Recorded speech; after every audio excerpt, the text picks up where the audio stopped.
Olivier, merci de nous consacrer ces quelques secondes en sortie de table ronde. Une première question extrêmement simple. Selon toi, la réussite de la réforme de l'UPH, où sont les clés de réussite de cette réforme UPH aujourd'hui? Les clés sont assez simples. Des acteurs locaux, volontaires, qui veulent participer à l'aide médicale urgente. Ils ont les clés, il ne faut pas les leur imposer. Le volontariat sera la meilleure des choses.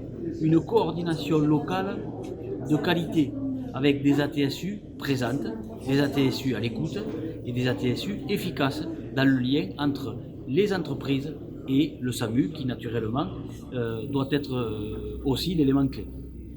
L'enjeu de l'évaluation de la réforme, parce que toi et Elsa, au moment de la table ronde, mettez en évidence le fait qu'il est important. La réforme sera posée, mais après la réforme va vivre, il va falloir l'évaluer. Qu'est-ce qu'elle va donner, localement comme nationalement? Qu'est-ce que tu dis sur cet enjeu d'évaluation?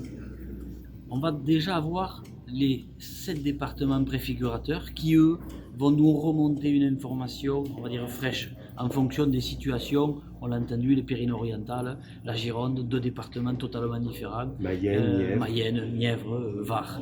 Donc on va avoir ces éléments-là qui vont nous permettre de mieux jauger et de mieux positionner les moyens sur les départements et sur nos territoires.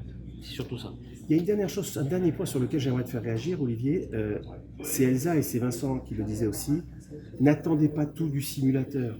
Le simulateur n'est pas une fin en soi. Qu'est-ce que tu dis à nos partenaires sur cet enjeu du simulateur? Ils vont être confrontés dans leur département au simulateur, mais ce n'est pas une fin en soi. Qu'est-ce que tu dis sur ce simulateur? Le simulateur, il a été créé, mis en place pour vérifier la véracité des chiffres donnés par SAMU, transporteur sanitaire, assurance maladie et SDIS.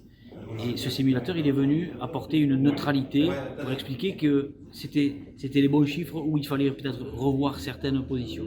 Donc ce simulateur étant ce qu'il en est, aujourd'hui, on va dire une partie des départements le trouve efficace, d'autres contestent encore quelques fonctionnements. Donc c'est un outil pour travailler.